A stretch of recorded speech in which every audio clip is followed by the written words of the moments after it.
মোস্তফা খান সফরে যার হাতে এই চাঁদপুরের ধানের শীষের প্রতীক নিরাপদ।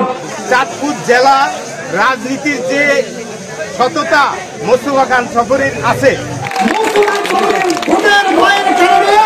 তারা চাঁদপুর থেকে বাইর হয়ে জোর করে সম্মেলন দিয়েছিল।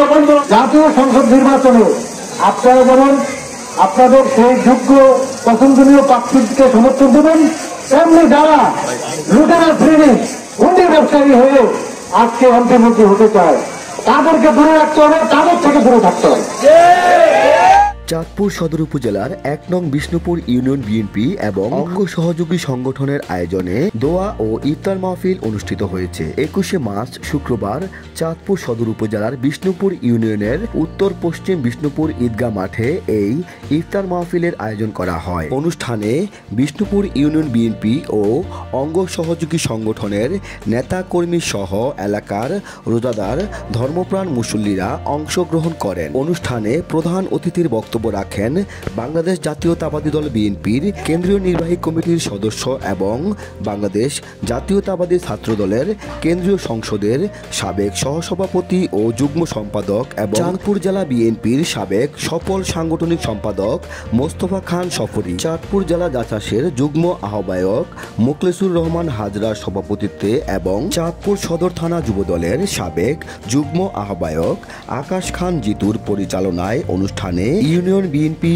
ও অঙ্গ সহযোগী সংগঠনের শীর্ষ নেতৃবৃন্দ সহ সাবেক ছাত্র নেতারা বক্তব্য রাখেন। পরে দোয়া ও মুনাজাতে বিএনপির প্রতিষ্ঠাতা শহীদ প্রেসিডেন্ট জিয়াউর রহমানের রুহের মাগফিরাত কামনা সহ বিএনপির চেয়ারপারসন বেগম খালেদা জিয়ার সুস্থতা কামনা করে বিশেষভাবে দোয়া ও মুনাজাত করা হয়।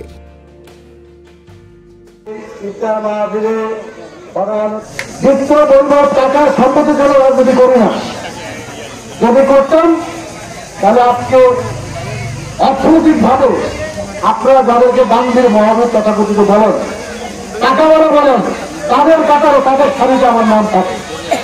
কিন্তু যেহেতু জনগণকে ভালোবাসি, জনগণের জন্য কাজ করতে চাই, সেই ভোট নিয়ে কিন্তু রাজনীতি করছি।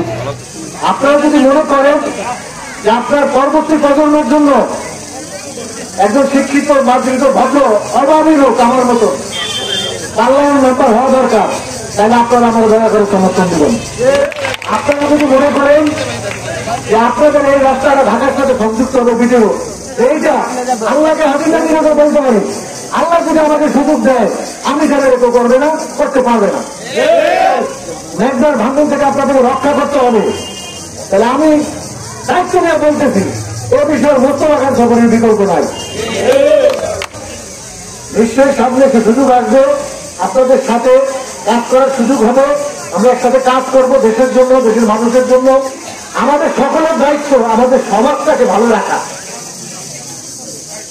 সমাজে যাতে কোনো বিশৃঙ্খলা কেউ না করতে পারে, সমাজে যাতে অশান্তি কেউ সৃষ্টি না করে, সে যত বড় এলাকায় হোক আমাদেরকে প্রতিরোধ করার ক্ষমতা কিন্তু জনগণের আছে। এ বিষয়ে আমাদের সকলের একমত হতে হবে।